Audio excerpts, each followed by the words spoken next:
everyone, I'm Melanie and welcome back to my channel. Today we are doing a little unboxing and a mini book haul. Yesterday I went to Barnes & Noble and spent way too much money like usual. So I have a few books to share with you from that, and I've also gotten a couple boxes in the mail recently. I got my third attempt at a TikTok blind date with a book box.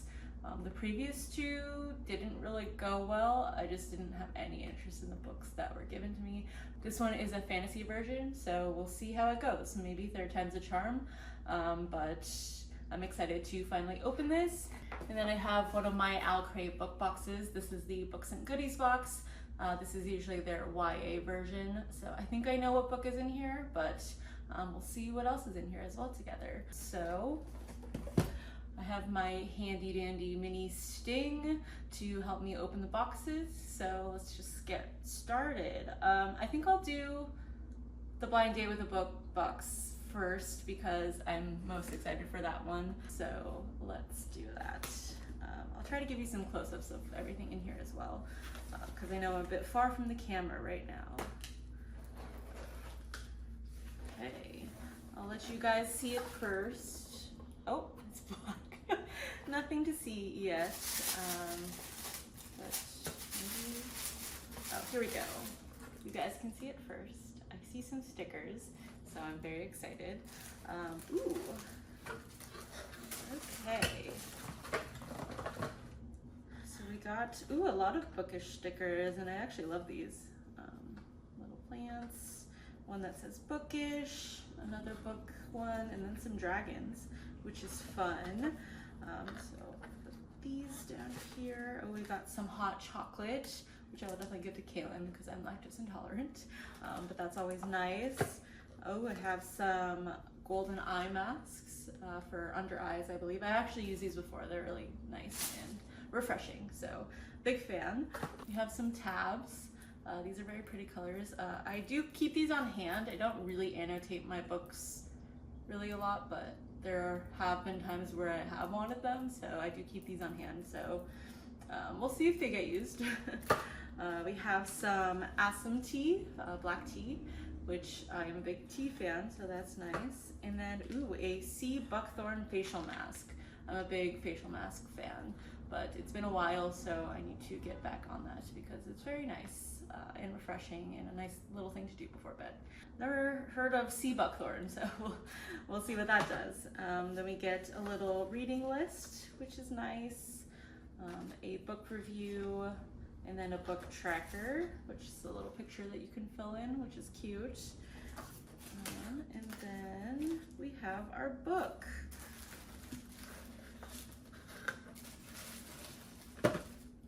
So,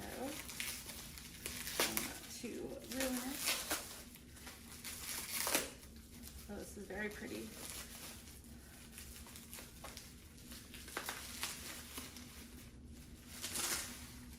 Ooh, this is all personalized. Look at it.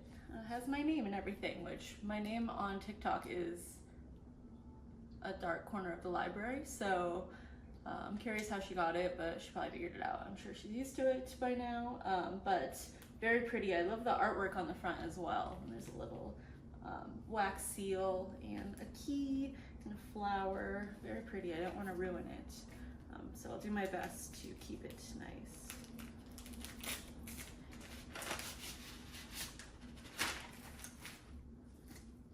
Ooh, Half Sick in Shadows by Laura Sebastian. I've actually never heard of this, but this looks very nice, and it's a pretty hardback. The story of Camelot is hers. Oh, it seems like maybe a King Arthur retelling. Let's read what it says. The Lady of Shalott reclaims her story in this bold feminist reimagining of the Arthurian myth from the New York Times bestselling author of Ash Princess. Everyone knows the legend of Arthur destined to be a king, of the beautiful Guinevere who will betray him with his most loyal knight Lancelot, of the bitter sorceress Morgana who will turn against them all. But Elaine alone carries the burden of knowing what is to come, for Elaine of Shalott is cursed to see the future. On the mystical Isle of Avalon, Elaine runs free and learns of ancient prophecies surrounding her and her friends, countless possibilities, almost all of them tragic. When their future comes to claim them, Elaine, Guinevere, Lancelot, and Morgana accompany Arthur to take his throne in stifling Camelot, where magic is outlawed, the rules of society chain them, and enemies are everywhere. Yet the most dangerous threats may come from within their own circle. As visions are fulfilled and an inevitable fate closes in, Elaine must decide how far she will go to change destiny and what she is willing to sacrifice along the way. Okay, sounds interesting. I actually have never read an Arthur retelling, so this could be my first one. Not mad about it. But yeah, there's nothing on the end papers, which is fine. It's a normal paperback. It just has a nice spine. But yeah, I really like the cover actually. You know, girl with a sword, always good. So yeah, wow, this was a very nice book box. And a big thank you to A Bookish Haven, who is the shop owner of this Blind Date with a Book Box. Thank you very much. You did a great job. I'm very happy with what I got.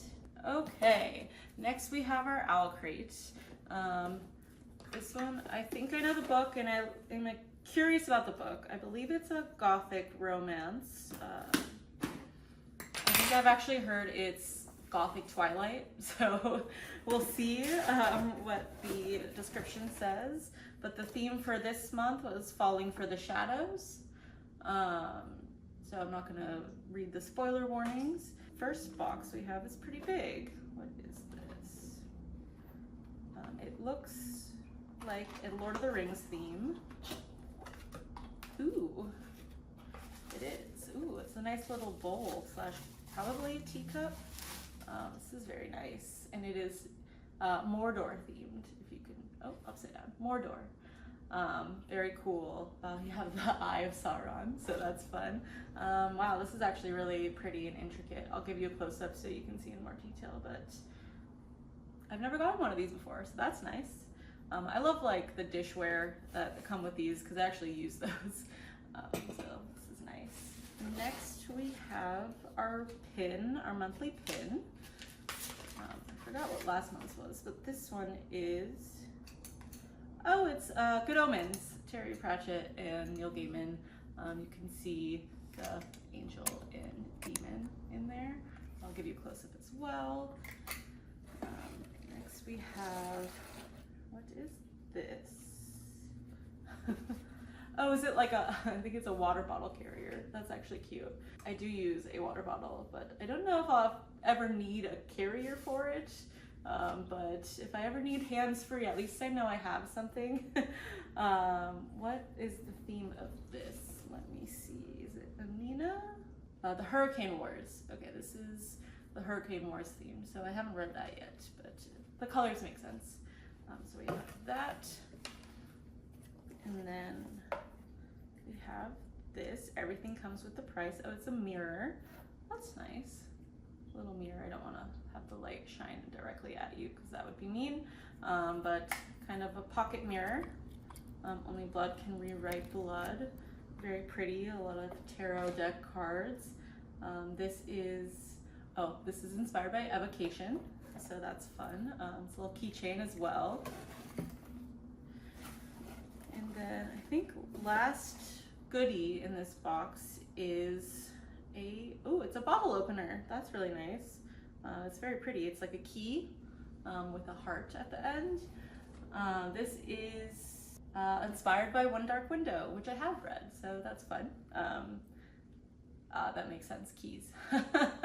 Okay, very pretty. I will definitely be using this because I like the small usable items. Like this came in one of the boxes as well. Okay, on to the book. Ooh, okay. I'll take the packaging off so you can actually get the full effect. But it is a redesigned cover. I'll put what the original cover is as well. And it's Castle of the Cursed by Romina Garber. Very pretty stained glass look. There's stained glass sprayed edges as well, and the back is pretty as well. I love the vibe of this. I'm a big fan of Gothic stories, so I am excited to read this, even though it might be a little cringy like Twilight. That might be what I need at the moment. Here are the end papers. Let's see if the other one is the same. I am destroying this book already. The other one is different. Hopefully you can see. There is a reverse cover. I'll show you that before I show the naked hardback. Here's the reverse cover, very pretty as well. Very understated. I think I like the main one they chose more. And then here is the naked hardback. It is, I believe, based in Spain, or yes, it is about a Spanish castle, so there's some Spanish on here, which I think is a nice touch. Very pretty red with some black foiling as well. Here's the spine, and then here's the back. Very pretty. So far, so good. So let's read what this book is about. Oh yeah, there's more stained glass stenciling on the bottom and top as well, which is always nice when they do the whole thing. So, after a mysterious attack claims the lives of her parents, all Estella has left is her determination to solve the case. Suffering from survivor's guilt so intense that she may be losing her grip on reality, she accepts an invitation to live overseas with an estranged aunt at their ancestral Spanish castle, La Sombra. Beneath its Gothic facade, La Sombra harbors a trove of family secrets, and Estella begins to suspect her parents' deaths may be linked to their past. Her investigation takes a supernatural turn when she crosses paths with an enthralling, silver-eyed vampire only she can see. Estella worries Sebastian is a hallucination, but he claims he's been trapped in the castle. They grudgingly team up to find answers, and as their investigation ignites, so does a romance, mistrust twined with every caress. As the mysteries pile up, Estella suspects that everyone in the tiny town of Oscuro is lying, and whoever was behind the attack has followed her to Spain. The deeper she ventures into La Sombra's secrets, the more certain she becomes that the suspect she's chasing has already found her, and they're closer than she ever realized. So yes, a dark Gothic fantasy romance. So this will be interesting. Yeah, it sounds right up my alley, so I'm excited for this one. And now I'll show you what I got from Barnes & Noble yesterday. I'm really excited about these. It was hard to pick just a few, but I did my best. But I got 6 books in total. So starting with one that I've been on and off about wanting to read for the longest time, and then I just kind of decided it was 50% off the hardcover, so I thought I'd just do it, and that is Immortal Longings by Chloe Gong. I've heard mixed things about this. Some either really like it or some don't, but I feel like it's really my vibe, and it is adult, so I think that makes it a little more intriguing for me, because I believe it's her first adult book. She usually writes YA fantasy, but I will read the cover for you. Every year, thousands in the kingdom of Tallinn will flock to its capital twin cities, Sanar, where the palace hosts a set of games. For those confident enough in their ability to jump between bodies, there is a fight to the death across Sanar for a chance to win unimaginable riches. Princess Kala Tuolemi lurks in hiding. 5 years ago, a massacre left her parents dead and the palace of R empty, and she was the one who did it. Before her uncle, King Kasa, and his forces in San can catch her, she plans to finish the job and bring down the monarchy. The king always greets the victor of the game, so if she wins, she gets her opportunity to kill him at last. Enter Anton Makusa, an exiled aristocrat. His childhood love has lain in a coma since they were both ousted from the capital, and he's deep in debt trying to keep her alive. Thankfully, he's one of the best jumpers in the kingdom, flitting from body to body at will. His last chance at saving her is entering the games and winning. Kala finds both an unexpected alliance with Anton and help from King Kasa's adopted son, August Shenji, who wants to mend Tallinn's ills. But the three of them have very different goals. Even as Kala and Anton's partnership spirals into something all-consuming, before the games close, Kala must decide what she's playing for, her lover or her kingdom. So, you know me, I love a good trials or games in a book, so I think that's what initially really appealed to me. I just remember hearing people say it wasn't fully executed in the best way, but I don't know. I feel like I'm not as strict on certain things as other people are, so I'm ready to give this one a try. Next, we have In the Miso Soup by Ryu Murakami. This is a different Murakami because, you know, I didn't do so well with the other one. This one is supposed to be a very, very dark thriller set in the underbelly of Japan's nightlife. This one came up, I think, on someone's list of like very dark, weird books, so you know that's right up my alley. So I'll read to you what the synopsis says. It is just before New Year's. Frank, an overweight American tourist, has hired Kenji to take him on a guided tour of Tokyo's sleazy nightlife. But Frank's behavior is so strange that Kenji begins to entertain a horrible suspicion that his new client is in fact the serial killer currently terrorizing the city. It is not until later, however, that Kenji learns exactly how much he has to fear and how irrevocably his encounter with this great white whale of an American will change his life. So yeah, I think this could be very interesting. It is very short. I think it's just over 200 pages, but it's a tiny book. So I'm very interested to get into this. I feel like it would fit the fall very well. Next, we have one that I'm excited to get to.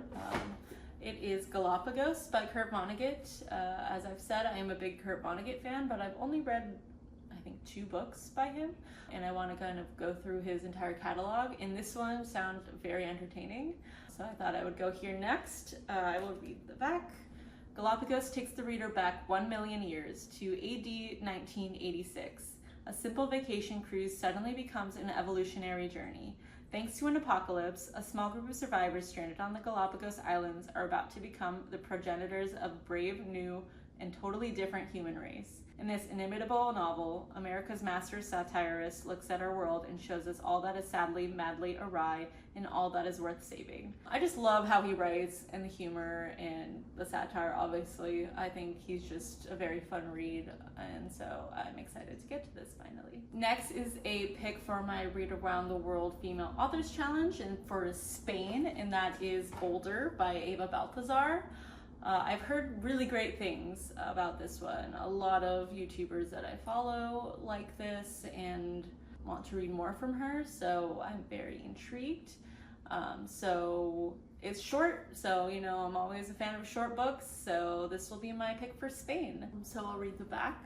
A cook on a merchant ship comes to know and love Samsa, a woman who gives her the nickname Boulder. When Samsa gets a job in Reykjavik and the couple decides to move in together, Samsa declares that she wants to have a child now that they are settled. She is already 40 and can't bear to let the opportunity pass her by. Boulder is less enthused, but doesn't know how to say no, and so finds herself dragged along on a journey that feels as thankless to her as it is alien. With motherhood changing Samsa into a stranger, Boulder must decide where her priorities lie, and whether her desire for love can ever truly trump her yearning for freedom. In Boulder, Eva Balthazar demonstrates her preeminence as a chronicler of queer voices struggling to be heard in a hostile world, and in language as brittle and beautiful as that of an ancient saga. So yeah, it is about motherhood, and I know I've said I'm not a big fan of topics of motherhood, so we'll see if this one breaks that for me. I hope so, because I've heard great things, and I've heard her writing is very beautiful, so we'll see. I'm excited to try. The next book is one I've been wanting to pick up for a very long time, and that is Eileen by Otessa Moshfegh. I read My Year of Rest and Relaxation earlier this year, and I loved her writing, so I really wanted to see something else from her. So I was between this one and Lapfona, but I think Eileen has been calling to me more than Lapfona a little bit, but I'm excited to kind of get another weird book in her writing style. I believe this was her first main debut novel. I could be wrong, but I'll read the back for you. The Christmas season offers little cheer for Eileen Dunlop, a young woman trapped between her role as her alcoholic father's caretaker in a home whose squalor is the talk of the neighborhood, and her day job as a secretary at the boys' prison, filled with its own quotidian horrors. Consumed by resentment and self-loathing, Eileen dreams of escaping to the big city. In the meantime, she fills her nights and weekends with shoplifting, stalking a buff prison guard named Randy, and cleaning up her increasingly deranged father's messes. When the bright, beautiful, and cheery Rebecca St. John arrives on the scene as the prison's new counselor, Eileen is enchanted and proves unable to resist what appears at first to be a miraculously budding friendship. In a Hitchcockian twist, her affection for Rebecca ultimately pulls her into complicity in a crime that surpasses her wildest imaginings. Played out against the snowy landscape of coastal New England, young Eileen's story is told from the gimlet-eyed perspective of the now much older narrator. Creepy, mesmerizing, and sublimely funny, in the tradition of Shirley Jackson and early Vladimir Nabokov, this powerful debut novel introduces one of the most original new voices in contemporary literature. Very excited to get into this. make sure that her writing is for me, because if it is, and I love this, I'm going to read everything she writes. So I'm ready for this one. And last but not least, I think one that I'm very excited for, and I've been meaning to get this one for a long time, and that is the Tea Dragon Society. This is by Kay O'Neill. Kay O'Neill, I believe, is the author and illustrator for this as well, but I couldn't resist. It's just too cute. It's a little graphic novel about tea dragons, and it looks very pretty. From the author of the award-winning Princess Ever After and the Tea Dragon Society, a charming fairy tale about Greta, an adventurous blacksmith apprentice, and the people she meets as she becomes entwined in the enchanting world of tea dragons. After discovering a lost tea dragon in the marketplace, Greta learns about the dying art form of tea dragon caretaking from the kind tea shop owners Heskiel and Eric. As she befriends them and their shy ward, Minette, Greta sees how the craft enriches their lives and eventually her own. So, you know, cozy little fantasy for the fall, and a nice break from all the heaviness that I previously talked about. So I'm very excited about this, and it's just very pretty. So that wraps up my little book haul. So I hope you enjoyed. I have fun buying them, so I hope you enjoy hearing me talk about them. Thank you for watching, and I hope you have a good day. Bye.